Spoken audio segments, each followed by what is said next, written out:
দর্শক, ফিরে এলাম বিরতির পর। ধৈর্য ধরে আমাদের সাথে ছিলেন এবং থাকবেন অবশ্যই। প্রশ্ন তো গুছাচ্ছেন, অবশ্যই করবেন। অবশ্যই আমরা আমানতের গুরুত্ব নিয়ে আলোচনা করছি। আমানত রক্ষা করা অত্যন্ত প্রয়োজন। শুধু নামাজেরই আমানত নয়, কথার আমানত যেমন রয়েছে, তারপর আমাদের শিক্ষকতা যারা করি ক্লাসে সঠিক সময়ে যাওয়া এবং আসা, এটিও কিন্তু আমানত। যারা প্রশাসনিক কর্মকর্তা তাদের আমানতের তো কোনো শেষই নেই। কিন্তু আমানত বলতে আমরা শুধুমাত্র একটি অর্থ সম্পদ, অর্থ কথা, এটিকেই বুঝে থাকি। মোহতারাম, এবার আমার আপনার কাছে প্রশ্ন হচ্ছে, আমাদের তো একেবারে নির্বাচন সমাগত, এটা আপনি দেখছেন। 7ই জানুয়ারি নির্বাচন হচ্ছে। যে পার্টি বা যেভাবেই হচ্ছে, দেশের নির্বাচন হোক, ভালো হোক, সুষ্ঠু হোক, সকলে মিলেমিশে আমরা ভোট দিব, এটি আমরা কামনা করছি। কিন্তু কেমন যেন একটি অনীহা ভাব দেখা যাচ্ছে যে কী লাভ, নির্বাচন তো আগেই হয়ে যাচ্ছে বা হবে। তো নাগরিক হিসাবে কি আমাদের কোনো আমানত আছে কি না, যে আমরা নির্বাচনের সেন্টারে যেতে হবে, ভোট দিতে হবে? এ সম্পর্কে ইসলাম কি বলে? ভোট একটি আমানত। আমানত আমরা মানে ভালো মানুষের কাছে আমানত পৌঁছে দিব, যোগ্য লোককে আমরা দিব। আমরা যদি একেবারে এক কথায় বলতে যাই, অর্থাৎ যে কথা দিয়ে কথা রক্ষা করবে। এখন তো মানে ওয়াদাকে দেদার সে দিতে আছে, এটা করব, সেটা করব, ওটা করব। কিন্তু দেখা যায় যে একজন জনপ্রতিনিধি নির্বাচিত হওয়ার পরে কিন্তু আর তাকে খুঁজে পাওয়া যায় না। অতএব যেই লোক আমি আরও নিজে না বুঝলে আর 5 জনের পরামর্শ নিব যে কোন লোকটা ভালো, কথায় কর্মে আচার ব্যবহারে ওয়াদা রক্ষা করবে। এটাই খুব গুরুত্বপূর্ণ বিষয়, যে ওয়াদা রক্ষা করবে, যে ভালো মানুষ, যে নামাজি, যে মানুষের উপকারে আসে, ডাকলে কাছে পাওয়া যায়। এখন তো আপনি একটু আগে বলছেন যে মোসাফা করা যায়, সালাম দেওয়া যায়, অথচ তার সাথে তো মোসাফার সুযোগই আগে নেই। সালাম সে নিজেও তো দেয়ই না, আর জোর করিয়া সালাম নেয়। এখন তো সালাম দিতে আছে, মোসাফা করতে আছে। শুধু রাস্তায় কোথায় টয়লেট আর কোথায় কি ঘর, কাঁচা ঘর না পাকা ঘর, মানে শোষে বেড়াচ্ছে সব জায়গায়, বুকে জড়ায় ধরে। অথচ অন্য সময় দেখা যায় যে তবে মোহতারাম, আপনার সাথে একটি বিষয়, যে বাংলাদেশের মানুষ সত্যিই প্রশংসা, যে বাংলাদেশে জন্ম হয়েছে, এই জন্য অন্তত আর কেউ প্রশংসা না করুক, আমার করতেই হয়। মানুষদেরকে খুব ভালো লাগে বাংলাদেশের, অল্পতে ভুলে যায়। আপনার যত কিছু, এরপর যদি 5 টাকার বাদাম ধরিয়ে দেন খুব খুশি। এরপর যদি একটু মুসাফা দিয়ে জনপ্রতিনিধি যদি একটু কোলে বা বুকের সাথে মিশাতে পারে, 10 কোটি টাকা দিলেও মনে এত খুশি হয় না। বাংলাদেশের মানুষ কিন্তু এই বিষয়ে খুব খুশি। এক চাচার গল্প সত্যিই বলতে হয়, সামান্য একটু। চাচা নির্বাচনের আগে শুধুমাত্র একটু পানির জন্য জিব্বা, যত আল্লাহ তাআলা এক একটা জিব্বার ভিতরে 80,000 টেস্টার ফিট করেছেন। তো দেখা যায় মুরব্বী বয়স হয়ে গেলে জিব্বা টেস্টারগুলো দিন দিন একটু অকেজো হয়ে পড়ে। তো যখন একটু 7 আপ বা এটি তো আমাদের দেশে এখন ইসরায়েলি পণ্য হিসেবে আমরা বর্জন করছি। আমাদের দেশে যে পানীয় রয়েছে, খেলে মুরব্বির জিহ্বার ভিতরে একটু ভালো লাগে। তো নির্বাচনের আগে এই ধরনের পানি বিতরণ করছে বিভিন্ন ধরনের কোম্পানির। তো নির্বাচনের শেষেও উনি আবার গেলেন পরের দিন। তো এখন বলছে যে এই পানি দেয় না, সাদা পানি। বলো কেন এই পানি দিচ্ছেন কেন?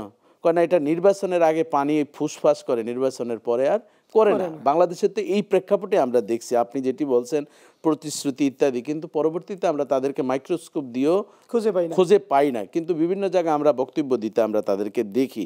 তো এই যে আমানত রক্ষাটা আমাদের কিন্তু সঠিকভাবে হচ্ছে না। এরপর যদি তারা একটা রাস্তা চাওয়ার জন্য যায়, মসজিদে মাহফিল হয় বা কাজের প্রয়োজন, তখন তারা বলে এর পরে পরে, এগুলো এখন সময় নেই, এদেরকে বলো চা খাওয়াই বিদায় করে দাও।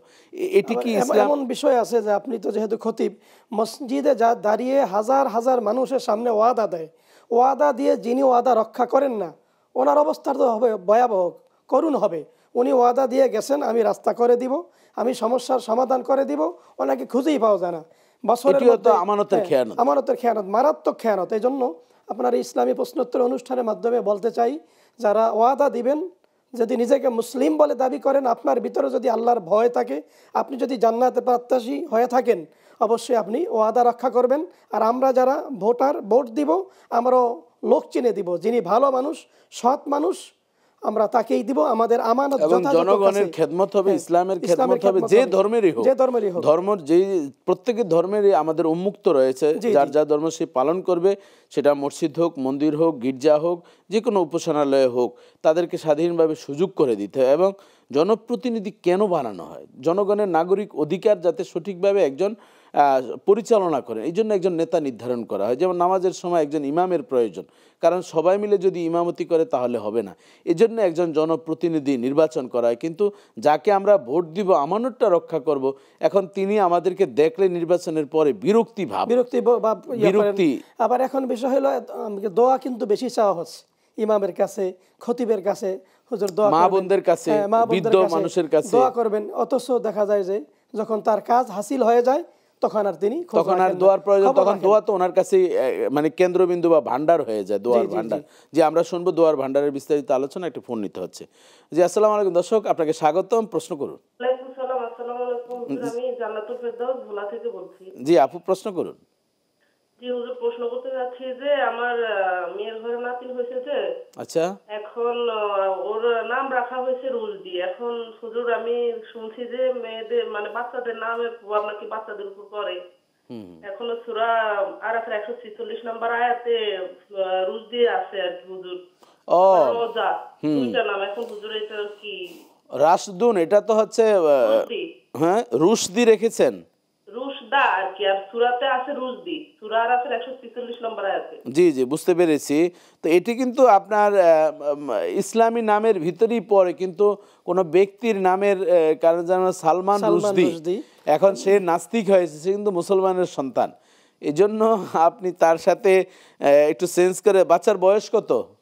জি হুজুর, এই তো 1 মাস হয়েছে যে বাচ্চার বয়স হয়েছে 1 মাস। হ্যাঁ, তাহলে আপনি নামটা পরিবর্তন করেন। রাসূলুল্লাহ সাল্লাল্লাহু আলাইহি ওয়াসাল্লাম বলেন লিকুল্লি ইসমিন আসার, প্রত্যেকের নামের একটা প্রভাব আছে। এক ব্যক্তির নাম হাজিন, আল্লাহ রাসূল এত সুন্দর আলোচনা করছেন, তার মুখে হাসি আনন্দ নেই। এরপর রাসূল জিজ্ঞাসা, তোমার নাম কি? বলো হাজিন। হাজিন অর্থ হলো চিন্তিত। অর্থাৎ তখন আল্লাহ রাসূল বলছেন বাদদিলু বি ইসমা আব্দুল্লাহ আব্দুর রহমান, তোমার নাম পরিবর্তন করে আব্দুল্লাহ আব্দুর রহমান রাখো, কারণ তোমার চিন্তায় সারা শরীরটাকে জগদ্দল পাথরের নিচে চাপা দিয়েছে। এই জন্য ভালো নাম রাখতে হবে। যেহেতু সালমান রুশদি একজন নাস্তিকের নাম বাংলাদেশের, তার বিরুদ্ধে আমি ছোট ছিলাম, তখন আমরা আন্দোলনও করেছি তার বিরুদ্ধে। আপনার এই সন্তানটি যখন বড় হবে তখন কিন্তু মানুষ তাকে ক্রিটিসাইজ করবে। এই জন্য আপনি আকিকা কি দিয়েছেন? জি না হুজুর, আকিকা দেওয়া হয় না যে। তা চমৎকার, খুব বেডে বলে মিলে গিয়েছে। আপনি নামটি চেঞ্জ করেন।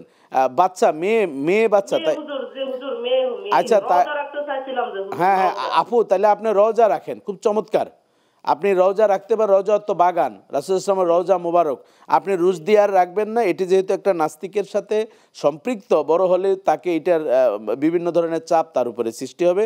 আশা করি বুঝতে পেরেছেন। আপনি রওজা দিয়ে আপনি আকিকাটা সম্পন্ন করেন, জন্ম নিবন্ধন আদার্স করেন। জি মোহতারাম, আমরা সময় একেবারে অল্প একটু আছে, আমানতের সম্পর্কে যদি একটু মেসেজ দিতেন, কি কি কথায় কাজে বা বিভিন্ন ক্ষেত্রে কতটুকু কি আমানত রক্ষা করা প্রয়োজন এই সম্পর্কে? আমানতের ক্ষেত্রে যারা আমানতদারিতা যাদের মধ্যে নাই, কোরআন সুন্নাহর জ্ঞান তাদের মধ্যে নাই, তাদের অন্তরটা মুর্দা অন্তর বিদায় তারা আমানতের খেয়ানত করে। এজন্য আমরা আমানতের খেয়ানত করব না, আমরা ইসলামী অনুশাসন মেনে চলার চেষ্টা করব। কোরআন হাদিসের জ্ঞান, বিশেষ করে হক্কানি আলেম আছে, তাদের সহবতে থাকার জন্য চেষ্টা করব, এবং কথা আমরা কম বলবো, কাজ আমরা বেশি করব। ইবাদত বন্দেগীর ক্ষেত্রে আমরা কোরআন শরীফ শেখার জন্য চেষ্টা করব। বড় দুঃখের বিষয়, 92% মুসলমানের এই দেশে শতকরা 98 জন মুসলমানই কোরআন পড়তে পারে না। আমার ছেলে স্কুলে পড়ে, কলেজে পড়ে, বিশ্ববিদ্যালয়ে পড়ে, অথচ সে ডাক্তার, ইঞ্জিনিয়ার, সে কোরআন পড়তে পারে না। এর সে দুঃখ কষ্ট আর কিছু হতে পারে না। যেই ছেলের হৃদয়ে কোরআন নাই, ওই ছেলে থেকে মা বাবা কখনো খেদমতের আশা করতে পারে না। কারণ বাগানটাই তো মানে এটা জ্বলন্ত বাগান, এটা পোড়া বাগান, এটা অন্তরটা মুর্দা অন্তর থেকে তো ভালো কিছু আশা করা। ধন্যবাদ আপনাকে। আমরা কোরআন শিখবো। জি অবশ্যই কোরআন শরীফ, এটিও একটু আল্লাহ তাআলার প্রদত্ত, কোরআনটাও আমাদের কাছে আমানত রাখা হয়েছে। ধন্যবাদ আপনাকে, আপনি আমাদেরকে সুযোগ দিয়েছেন। দর্শক, দীর্ঘ সময় আপনাদের সাথে আমরা ছিলাম, আপনারা প্রশ্ন করেছেন, আমরাও সম্পৃক্ত ছিলাম, অবশ্যই আরও থাকবেন। তবে এই যে আলোচনা আমরা করেছি, কেউ আলোচনা শুনেছেন বা কেউ প্রশ্ন করে বিদায় নিয়েছেন, কিন্তু এই আমানত তখনই, আমাদের এই আলোচনা তখনই সার্থক হবে এই আমানতটা যাতে আমাদের সন্তানও কিন্তু আমানত। আল মালু আল বানুনা জিনাতুল হায়াতিদ দুনিয়া, দুনিয়ার সৌন্দর্যতা হলো সন্তান এবং সম্পদ। আমার সম্পদ রয়েছে, আমি নিজেই কুণ্ঠবোধ করে আমি রেখে দিলাম, গরিব অসহায় দুস্থদেরকে দিলাম না, এটি কিন্তু আল্লাহ প্রদত্ত আমানত আপনার কাছে সঠিক হলো না, এটি খেয়ানত আপনি করেছেন। গরিব অসহায় দুস্থদেরকে, যে এখন শীত চলছে, গরিব অসহায়দেরকে কম্বল দিবেন, পোশাক দিবেন, তাদেরকে অন্ন বস্ত্র বাসস্থান, মানুষের যে মৌলিক অধিকার রয়েছে, যতটুকু সম্ভব আপনার অতিরিক্ত অর্থ থেকে আপনি কিছু দিতে থাকেন, তখনই সেই আমানত রক্ষা হবে। সন্তান রয়েছে, সন্তানকে দিনই শিক্ষা দিতে হবে, কোরআনের শিক্ষা দিতে হবে, ইসলামী শিক্ষা যদি, এই মূল্যবোধ যদি আপনি দিতে পারেন, তাহলে বৃদ্ধাশ্রমে কিন্তু আমাদের থাকতে হবে না, আমাদের ঘরেতে বসত বাড়িতে আমরা থাকতে পারবো। সামনে নির্বাচন রয়েছে, আমরা যাকে খুশি তাকে, যে সঠিক তাকে আমরা দেওয়ার জন্য চেষ্টা করবো, এটি কিন্তু আমাদের আমানত। অফিস আদালতে, শিক্ষকতা, সব জায়গায় আমরা সঠিকভাবে যার আমানত যদি আমরা সঠিকভাবে রক্ষা করতে পারি, তখনই আমাদের অনুষ্ঠান সফল হবে। আগামী সপ্তাহে এই একই সময়ে নতুন একজন অতিথি ভিন্ন একটি বিষয় নিয়ে উপস্থিত হব। আল্লাহ তাআলা আপনাদেরকে সুস্থ রাখুন, ভালো রাখুন এবং সুচিন্তায় রাখুন। মাইন্ডসেট আমাদের যাতে পজিটিভ হয়, ইবাদত বন্দেগীর মাধ্যমে জীবনটি যাতে আমাদের কাটে, এই প্রত্যাশায় আজকের মতন শেষ করছি। ভালো থাকুন, সুস্থ থাকুন। আসসালামু আলাইকুম ওয়া রাহমাতুল্লাহ।